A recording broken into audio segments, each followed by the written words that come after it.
the midnight hour, baby!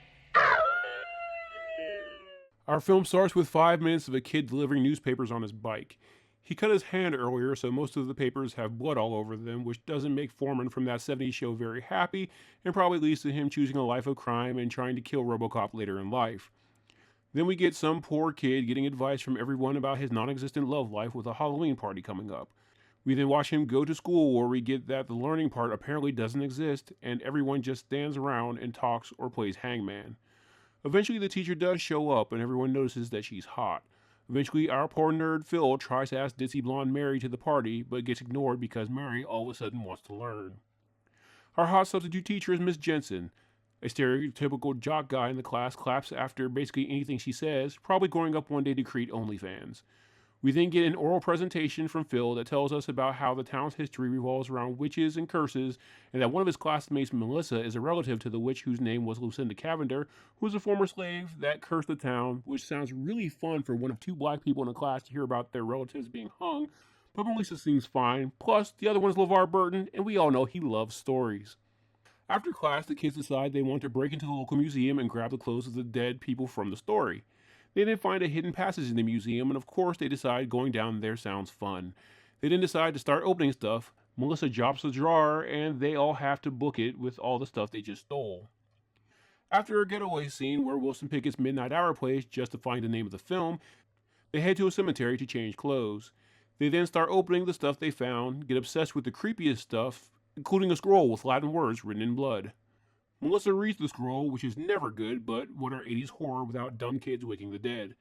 The wind blows, and Phil has to remind everyone that what she's read was probably the curse that his entire presentation was about earlier, and Melissa just screwed everyone. As they leave, we see a bunch of bodies in the graveyard come back to life, including the very well-preserved one of Lucinda, the witch, as well as a 1950s cheerleader. Phil goes home and gets in his costume. Meanwhile, we find out that the jock's dad is a judge who's freaking out about his son stealing from the museum. I think he's supposed to be the bad guy here because he's acting like every stereotypical loud, strict dad from an 80s rock video, but honestly, he sounds justified to me since the teens in this film are morons. Meanwhile, back with Phil, he sees the cheerleader zombie girl and starts fantasizing. They end up having small talk. He invites her to the party, but she says she doesn't want to hang with people she doesn't know. She introduces herself as Sandy and does flirt, but Phil still leaves to go to the party. Back at the judge's house, he continues to play stereotypical crotchety old man, and as he takes out the garbage, he's attacked by a zombie. Apparently, it's the corpse of a guy he sent to death row. He pronounces the judge guilty and strangles him to death. Back at the party, Melissa ends up letting one of the zombies in, and no one has any idea the guy's an actual zombie, even though he should smell pretty bad. But then again, Vinny put egg on his costume, so I guess he would smell just as bad, which Melissa brings up later.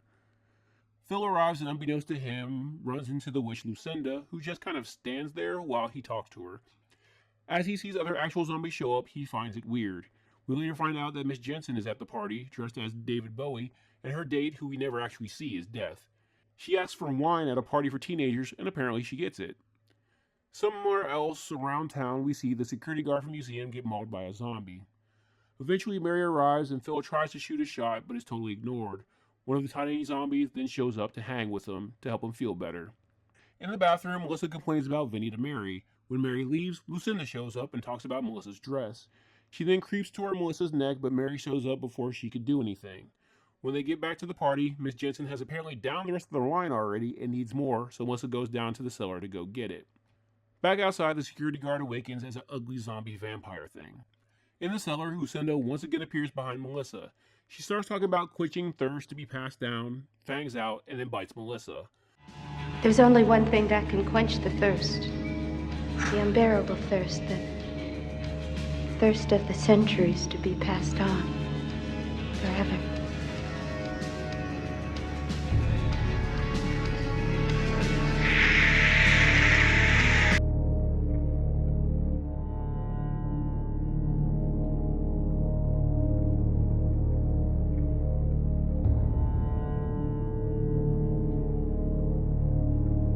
Lucinda then appears back at the party looking super pale, which I thought was the opposite of what happened when a vampire feeds, but we'll go with it.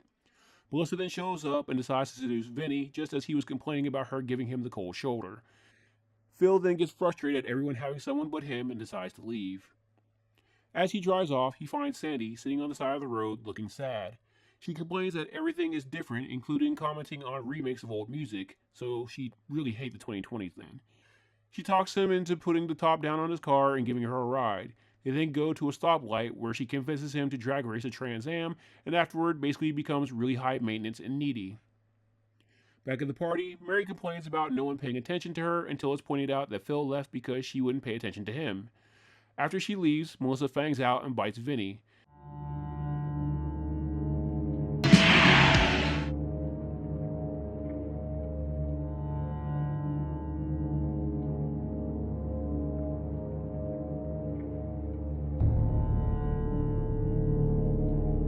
Meanwhile, Phil introduces his new ultra-needy, super-hyper zombie girlfriend to the concept of a multiplex theater.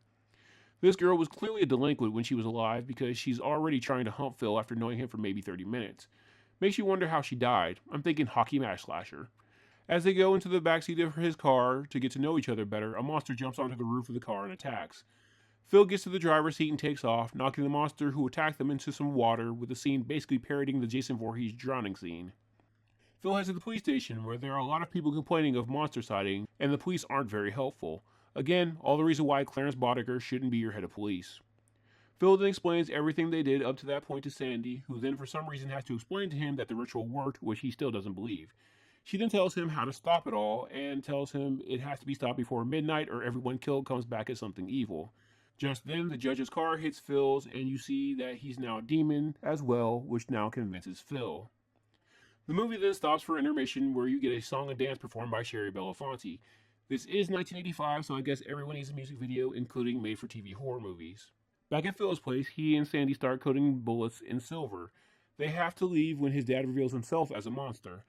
At the party, Melissa, who believes herself to be Lucinda, even though the actual Lucinda is there, weird, brings Nathaniel up to the roof and kind of seduces him, but Nathaniel, being a surprisingly loyal friend, tries to reject her. She almost gets to him until his father's car shows up and crashes on the front lawn. Mary goes to get him, and when he leaves to check on his dad, Melissa chooses to instead feed on her as a substitute. I brought your cape. Thought you might need it. Thanks, Mary. Not the best trade-off for Nathaniel, though, as instead of being bit by hot Melissa, he gets strangled to death by his demon dad. As Phil and Sandy drive through the town, they see that basically everyone is now a monster. Meanwhile, back at the party, Lucinda and Melissa discuss punk rock clothing while Mary goes around biting people. Melissa then goes down and joins her. By the time Phil and Sandy get to the party, the house looks run down and everyone is missing. As they go to leave, all the partygoers are on the steps acting all monster-like. They end up chasing Phil and Sandy, but luckily Nathaniel puts his hand through the door, allowing Phil to get the ring needed for the ceremony. As they get to Phil's car to leave, we find that Miss Jensen was hiding in the back seat. The car starts just in time for them to get away from the monsters and head back to the cemetery.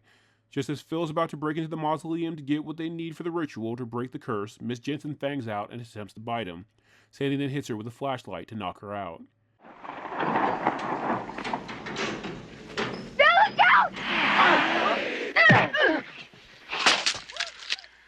They must have got her back at the house. They grab what they need and get back to the car. With all the demons around them, they proceed with the ceremony. When it doesn't work, Sandy realizes her falling in love is the key to the ceremony working. She tells Phil she loves him and goodbye, resulting in all the monsters disappearing and everything going back to the way things were before the monsters were brought back to life. The film ends with him walking over to a grave just to realize that his new girlfriend died in 1959. Before he can think he hallucinated the whole thing, he found that she left a message for him on her tombstone, as well as dedicating a song to him on the radio. We fade to black as he drives off. Okay, side note. This is just a kick in the balls for the guy who spends the whole movie lonely and dejected to then find someone for a whole half hour just to get the rug pulled out from under him. I don't care what the 80s says, that's a downer ending. At least the dude from Date with an Angel, which had a similar subplot, gets a look-alike of his dead girlfriend at the end. This guy's consolation prize is his car isn't wrecked anymore and his a-hole friends who are responsible for the whole ordeal are still alive. I'm just saying, justice for Phil. Thanks for watching. If you like these recaps, please leave a like and subscribe and hit the bell icon to know every time I update. There is now an option to be a channel member where you'll get access to exclusive recaps from late-night vampire catalogs like Showtime, Cinemax After Dark, USA Up All Night, and much more. If you want to help my channel grow, please check out my Patreon, where members can get exclusive content that can't be uploaded on YouTube, along with download options. Link is in the description.